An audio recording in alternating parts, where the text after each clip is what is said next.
আমাদের অনন্য স্টোরি সকল প্রকার পার্ট গল্প দেখতে আমাদের চ্যানেলটি সাবস্ক্রাইব করে পাশে থাকা বেল আইকনটিতে ক্লিক করে অল নোটিফিকেশন অন করে দিন। Welcome my sweet heart. সুপ্রভাত তিশা বেবি। তিশা বুঝতে পারছে না এখানে আসলো কি করে। তুমি কেমন করে ভাবলে পালিয়ে যাবে আমার কাছ থেকে? এত সোজা না তিশা, তুমি কখন আমার কাছ থেকে ছাড়া পাবে না। খেয়ে নাও, আজই তোমার সন্তানের শেষ দিন। বলেই আবির চলে গেল। তিশা আল্লাহকে ডাকতে লাগলো, আল্লাহ, তুমি আমার সন্তানকে বাঁচাও, একবার রাজের কাছে ক্ষমা চাওয়ার সুযোগ করে দাও। রাত সকালে উঠে কাজে চলে গেল, কিন্তু আজ রাজ কাজে তেমন মন বসাতে পারছে না, কেমন জানি করছে। যা লক্ষ্য করেছে সজীব। কিরে রাজ, কিছু হয়েছে? না রে বলেই রাজ কাজ করতে লাগলো। হঠাৎ করে রাজের ফোনে একটা এসএমএস আসলো। রাজ এসএমএসটা দেখে থমকে গেল। নাম্বারটা আবিরের, আর এসএমএসটা হলো, রাজ তোর তিশা এখন আমার কাছে, আর তোর সন্তানেরও শেষ সময়, পারলে ঢাকায় চলে আয়। রাজ বুঝতে পারল তিশাকে পাওয়া যাচ্ছে না, এটা সত্যি। এতদিন ভেবেছিল রাজ হয়তো আমি যাতে ফিরে যাই তাই এসব বলছে। রাজ তাড়াতাড়ি করে আবিরের নাম্বারে কল দিল। সাথে সাথে আবির রিসিভ করলো আর বলল, মিস্টার রাজ, আপনি ঢাকায় আসেন, পরে কথা হবে। বলেই আবির ফোনটা কেটে দিল। রাজ কিচ্ছু বলার সুযোগ না পেয়ে আবার কল দিল, কিন্তু ওই পাশ থেকে বলছে, আপনার ডায়ালকৃত নাম্বারটিতে এই মুহূর্তে সংযোগ হচ্ছে না। রাজ ঠাস করে পড়ল। কাজের ফাঁকে যা লক্ষ্য করলো সজীব। কি রাজ, কি হয়েছে? রাজ সজীবকে সব কিছু বলল। তুই আজই ঢাকায় যা ভাই, তিশাকে বাঁচা। তোর সন্তানকে বাঁচাবি তো নাকি? রাজ তাড়াতাড়ি বাড়িতে ময়লা কাপড় ছেড়ে রেডি হয়ে রওনা হলো ঢাকার উদ্দেশ্যে। গাড়িতে থেকেও রাজ অনেকবার কল দিল আবিরকে, কিন্তু এখনও একই কথা বলছে। তিশা ভয়ে কান্না করছে। আবির বলেছে ও আমার সন্তানকে মেরে ফেলবে। হে আল্লাহ, তুমি আমাকে আর আমার সন্তানকে বাঁচাও। এমন সময় আবির আসলো আর বলল, ভেবেছিলাম তোমার সন্তানকে আজকেই মেরে ফেলবো, কিন্তু না, তোমার বর আসছে ঢাকায়। আমার পাওনা টাকা আদায় করে তোকে এমন শাস্তি দিব তিশা, তুই ভাবতেও পারবি না। বলেই তিশাকে আবির আরেকটা থাপ্পড় মারল। তিশা কান্না করতে করতে বলল, আমার সাথে তোর কিসের এত শত্রুতা বল, কেন এমন করছিস? শত্রুতা তোর সাথে নয়, তোর বাবার সাথে। উনি আমাকে ঠকিয়েছেন, আমার সাথে বিজনেস করে টাকা মেরে দিয়েছে। আমিও টাকা আদায় করেই ছাড়বো, না হলে তোকে শেষ করে ফেলবো। বলেছিল তোকে আমার সাথে বিয়ে দিবে, সেখানেও ঠকিয়েছে। কি ভেবেছে তোর বাবা, আমি কাউকে ছাড়বো না। বলে আবির টেবিলে ঘুষি মারল। তিশা কান্না করছে আর বলছে, আব্বু এতটা নিচে নেমে গেছে, কেন এমন বেইমানি করলো আব্বু? রাত 10টায় বাসায় পৌঁছালো। তিশার বাবা মা রাজকে দেখে অবাক। চাচিবা কান্না করে বলে উঠল, সত্যি তুই অনেক বেইমান। একটু কথা বলেছি তাই এভাবে চলে গেলি, আমায় ক্ষমা করে দিস বাবা। চাচিমা তুমি এসব কি বলছো? ঠিকই, তুই আমার মেয়েকে এনে দে। 3 দিন হলো তিশার কোনো খোঁজ নেই। তিশা আবিরের কাছে। কথাটা শুনে সবাই চমকে উঠল। রাজ ওর চাচা চাচি মাকে সব কিছু খুলে বলল। তখনই রাজের ফোনটা বেজে উঠল। রিসিভ করতেই আবির বলতে লাগলো, রাজ, কালকে সকাল 10টার মধ্যে 5 লক্ষ টাকা নিয়ে আমার সাথে দেখা করবি, আর তিশাকে নিয়ে যাবি, না হলে তোর সন্তান খতম। এই আবির, তোর কিসের এত জেদ বলতো? কেন এমন করছিস? তোর শ্বশুর আমার টাকাগুলো অনায়াসে মেরে দিয়েছে, সেই 5 লক্ষ টাকা আমি ফেরত চাই। আমি অ্যাড্রেস টেক্সট করে দিচ্ছি, চলে আসবি সকাল 10টা। আবির ফোন কাটার পর রাজ ওর চাচাকে জিজ্ঞেস করলো, কিসের টাকা আপনার কাছে যা আবির চাচ্ছে? 5 লক্ষ টাকা দিলেই ও তিশাকে ছেড়ে দিবে বলছে। আমি আর আবির একসাথে বিজনেস শুরু করছিলাম, ওর কাছ থেকে আমি অনেক টাকা মেরে দিয়েছি, যার জন্য ও আমার পরিবারের একের পর এক ঝামেলা লাগিয়ে যাচ্ছে। ঠিক আছে, আমি টাকা দিব, আমার মেয়েকে ছেড়ে দিতে বলো। দেখেছো, লোভে পাপ, পাপে মৃত্যু। আজ তোমার জন্য আমার মেয়েটা না জানি কি হালে আছে। রাজ আর কিছু বলল না, চুপচাপ উঠে চলে গেল ওর বন্ধুদের কাছে। সোহান সহ সবার সাথে দেখা করে একটা প্ল্যান করলো, কেমন করে তিশাকে বের করা যায়। শোন, আবিরকে তুই এখন কল দিবি আর বলবি আমি তিশার সাথে কথা বলবো। তো তিশাকে দিবে, আমরা ওর নাম্বার ট্যাগ করে লোকেশন ঠিক করে নিব। সো কালকে তুই যখন আবিরের সাথে দেখা করবি ওই লোকেশন অনুযায়ী আমরা সেখানে গিয়ে তিশাকে নিয়ে আসব। কারণ আবির তিশাকে নিয়ে তোর সাথে দেখা করবে না, এটা কনফার্ম। পরেরটা পরে দেখা যাবে।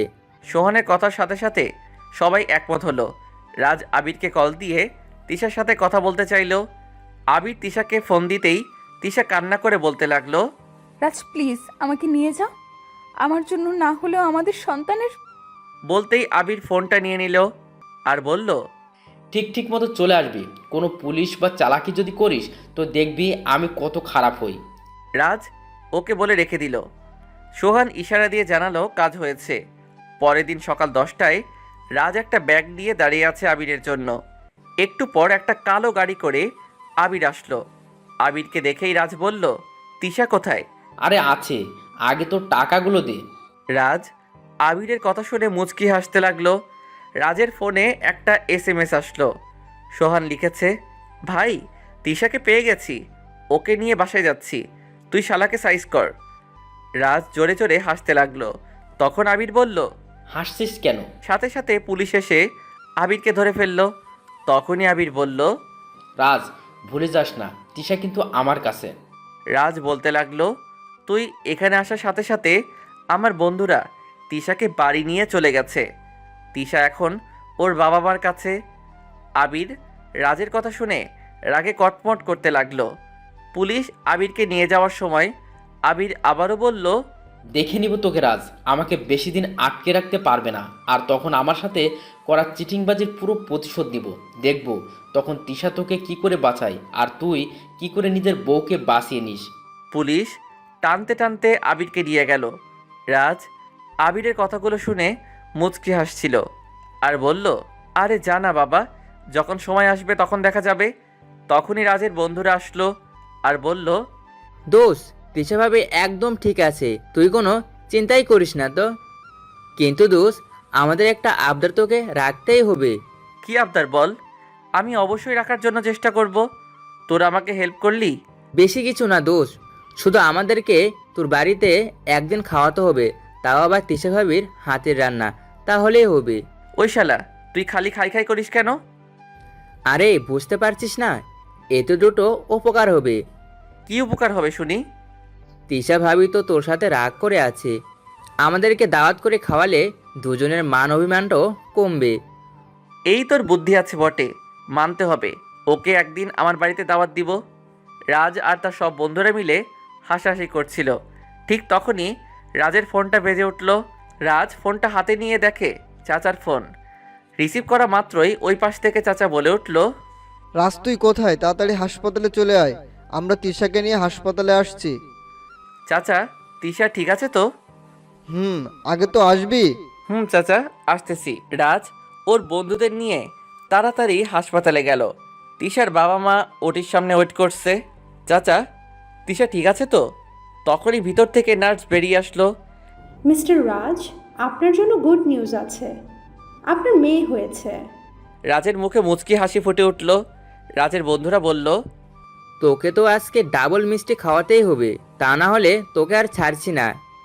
রাজ ভিতরে গিয়ে দেখলো তিশা শুয়ে আছে। রাজ যখনই ওর মেয়েটিকে তুলে কোলে নিবে তখনই তিশা বলে উঠল, ওই, তুই আমার মেয়েকে কোলে নিবি না, ও শুধু আমার মেয়ে আর কারো নয়। তিশার কথাটা শুনে সবার মুখের হাসি যেন 1 মিনিটে দূর হয়ে গেল। কি বলছিস মা?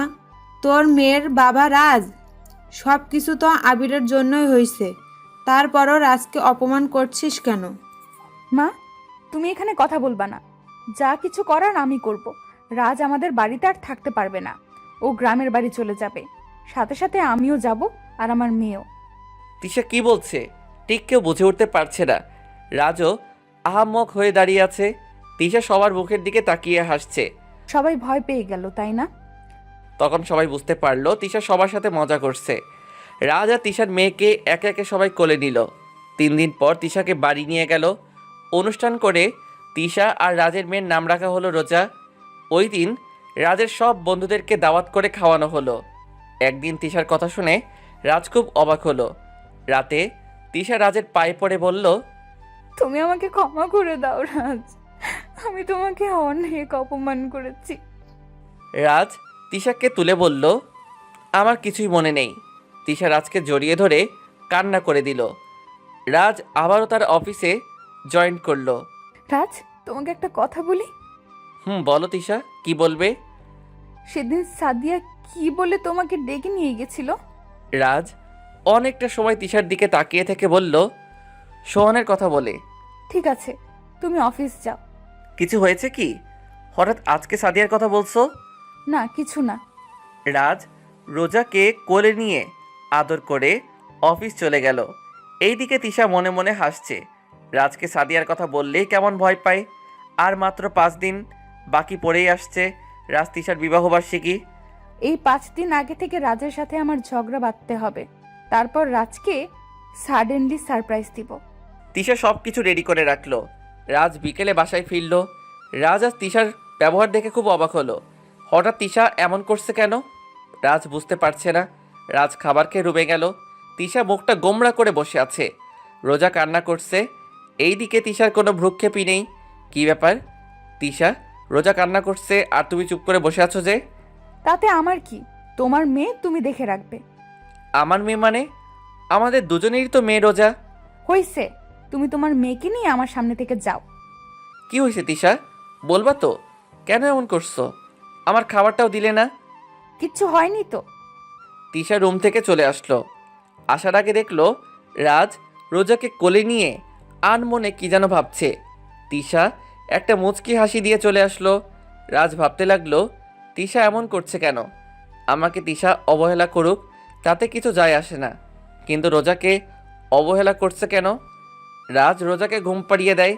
তারপর চাচাকে ফোন দেয়, কারণ তারা কয়েকদিনের জন্য গ্রামে গেছেন। রাজ জানে চাচারা কবে আসবে। তারপর রাত শুয়ে ঘুমিয়ে গেল। সকালে উঠে দেখলো তিশাও পাশ করে ঘুমিয়ে আছে। রাজ বুঝতে পারল তিশা কিছু একটা নিয়ে ক্ষেপে আছে। রাজ রোজাকে তুলে হাত মুখ ধুয়ে নিল। রোজা এখন একটু দাঁড়াতে পারে মাত্র, একটু আম্মু আর আব্বু বলতে পারে। রাজ তো অবাক। ছোট রোজা আদো আদো করে আব্বু ডাকে। তারপর রাজ তিশার কাছে রোজাকে রেখে অফিসে চলে যায়। তিশা রোজাকে খাবার খাইয়ে নেয়। তারপর ওর বান্ধবী নিহাকে ফোন দেয়। নিহাকে নিয়ে তিশা শপিং করে। আসার সময় তিশা রাস্তায় আবিরকে দেখে। আবিরকে দেখে তিশা সামান্য ভয় পায়। রাজকে আবিরের কথা বলবে ভেবে পরে আর বলে না। তিশা ওদের বিবাহ বার্ষিকী পালন করার জন্য সমস্ত আয়োজন করে নেয়, কিন্তু রাজকে কিছুই বুঝতে দেয় না। ওইদিকে রাজ ভাবতে থাকে তিশা কেন এমন করছে। রাজ বিকেলে বাসায় যায়। আজও তিশা রাজের সাথে কথা বলে না। রাজ তিশাকে জিজ্ঞাসা করে, তিশা তুমি এমন করছো কেন আমার সাথে? কি করেছি বলবা তো? রাজ অবাক হয়ে আছে তিশার কথা শুনে, কারণ রাজ অফিসে কোনো মেয়ের সাথে তেমন কথাই বলে না। তিশা তোমার কথা ভুল হচ্ছে। হইছে, তোমাকে আর ভালো সাজতে হবে না। রাজ ভেবে পাচ্ছে না তিশা কাকে নিয়ে সন্দেহ করছে। এইভাবেই 5 দিন কেটে গেল। তিশা ভাবছে কালকে রাজকে সারপ্রাইজ দিব। পরের দিন তিশা রাজের জন্য ওয়েট করতে লাগলো, কিন্তু রাজের ফেরার নাম নেই। রাজ তো কখনো এমন করে না। তিশা রাজকে ফোন দিল, কিন্তু ফোনটা অফ দেখালো। তিশা এবার খুব চিন্তায় পড়ে গেল। রাজ কি রাগ করলো নাকি? তিশা একের পর এক ফোন দিতেই থাকলো। তখনই কলিং বেলের আওয়াজ হলো। তিশা মুখেই আনমনে হাসি ফুটে উঠল। তিশা তাড়াতাড়ি করে দরজা খুলে দেখলো ওর বাবা মা আসছে। তিশার মুখটা ক্ষণিকের জন্য মলিন হয়ে গেল। তিশার বাবা মা রোজাকে নিয়ে কথাবার্তা বলতে লাগলো। এমন সময় তিশার ফোনটা বেজে উঠল। তিশা এবারও অনেক আগ্রহ নিয়ে ফোনটা দেখে আবারও নিরাশ হয়ে গেল, কারণ আননোন নাম্বার দেখে। অবশেষে তিশা ফোনটা রিসিভ করলো। Hi Tisha baby, how are you? তিশার আর বুঝতে বাকি রইল না কে কথা বলছে। ওই শয়তান, তুই আমাকে ফোন দিয়েছিস কেন? কুল বেবি কুল, তোমার প্রাণের স্বামী রাজ এখন আমার কাছে, পারলে তুমি এসে নিয়ে যাও। আমি ঠিকানাটা টেস্ট করে দিচ্ছি। আর হ্যাঁ, পুলিশকে ফোন দিয়ে ভুল করবেন না কিন্তু। তিশা কিছু বলার আগেই আবির ফোন কেটে দিল। সাথে সাথে একটা SMS আসলো, তাতেই ঠিকানা দেওয়া আছে। তিশার ওর বাবা মাকে সবটা বলল। তারপর রোজাকে ওর মায়ের কাছে রেখে রেডি হয়ে চলে গেল রাজকে বাঁচাতে। তিশা জানে আবির তিশাকে পেলে রাজকে ছেড়ে দিবে। যাওয়ার আগে তিশার বাবা পুলিশের কথা বললেন, কিন্তু তিশা না করলো। আবির তিশাকে মাত্র 1 ঘন্টার মধ্যে পৌঁছাতে বলছিল, কিন্তু তিশা তার আগেই পৌঁছে গেল। তিশা দেখলো আবির রাজকে বেঁধে রাখছে। আবির, এবার রাজকে ছেড়ে দে, আমি এসেছি। ছাড়বো কি তুমি নিয়ে যাবে? তিশা তুমি এখানে কেন আসছো? তিশা কোনো কথা বলছে না। তিশা তুমি চলে যাও বলছি। এই শয়তানের কাছে ধরা দিও না। আজ তোর বউকে আমি অনেক আদর করব, যার চিৎকার তুই এখান থেকে শুনতে পাবি, কিন্তু আফসোস কিছু করতে পারবি না। তিশা তুমি শুনতে পাচ্ছ ও কি বলছে? তিশা কি করবে বুঝতে পারছে না। তবে ও আজ আবিরের কাছে হার মেনে গেল। তিশার আজকে বাঁচাতেই আবিরের দেখানো একটা রুমে গেল। পিছন থেকে তিশা রাজের চিৎকার শুনতে পাচ্ছিল, তবুও দাঁড়ানোর মতো কোনো রাস্তা পেল না। মনে মনে বলতে লাগলো, হে আল্লাহ, তুমি আমাকে এই দিনটা দেখার জন্য আমাকে বাঁচিয়ে রাখছো।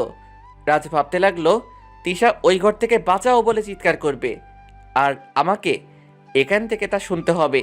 তিশা যেই রুমটায় আছে আবির সেই রুমে গেল, আর রাজ মনে মনে আল্লাহকে বলল, হে আল্লাহ, তুমি আমার তিশাকে বাঁচাও।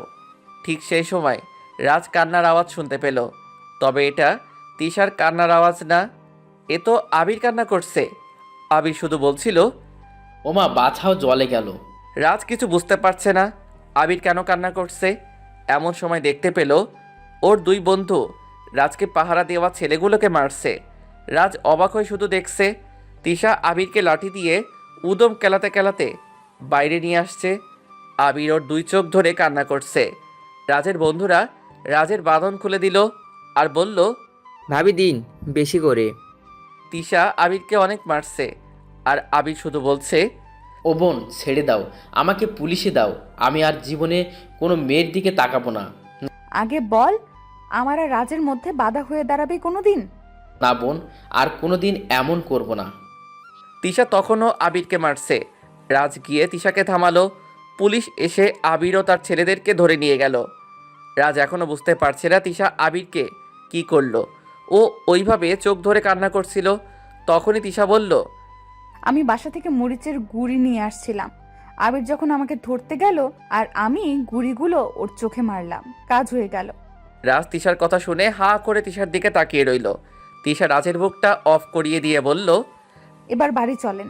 রাজ বাসায় গিয়ে চাচা চাচিকে দেখে বলল, তোমরা এসে গেছো? তোর কিছু হয়নি তো বাবা? রাজ হেসে দিয়ে তিশা কি আবিরকে মারছিল তা বলল। তারপর রাজ রুমে গেল। রোজা ঘুমিয়ে আছে। রোজার কপালে একটা চুমু খেলো। তখন তিশা পিছন থেকে জড়িয়ে ধরে বলল, হ্যাপি ম্যারিজ ডে। রাজ সামনে ঘুরে অবাক হলো। আজ তিশা সেই শাড়ি পরছে যা একদিন তিশা রাজকে অবহেলা করে ফেলে দিয়েছিল। আর আজ যে ওদের ম্যারিজ ডে ছিল তা মনে ছিল না। তিশা এবার বলল, আমার গিফটটাও। রাজ কি বলবে বুঝতে পারল না। তুমি আমাকে আগে মনে করিয়ে দিবে তো? মনে নেই বললেই তো তোমার কাছে বানিয়ে বানিয়ে ঝগড়া করছি, যাতে তোমাকে সারপ্রাইজ দিতে পারি।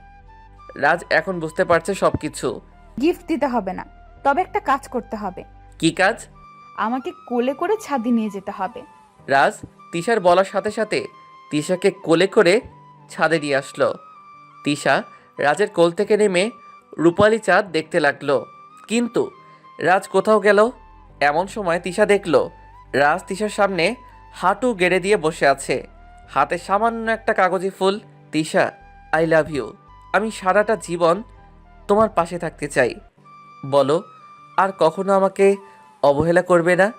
তিশার রাজের কাছ থেকে ফুল নিয়ে বলল, অবহেলা একটু বেশিই করতে হবে, না হলে ভালোবাসা কমে যাবে তো। আচ্ছা করিও। পাগলটা আমার। ওকে তাহলে পাগলিটা আমার। এভাবেই রাজ তিশা ওদের ভালোবাসার মাঝে বেঁচে থাকুক। গল্পটি কেমন হলো জানি না, ভুল হলে ক্ষমার দৃষ্টিতে দেখবেন।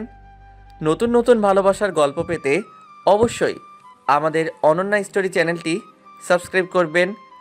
আমাদের সাথে থাকার জন্য ধন্যবাদ।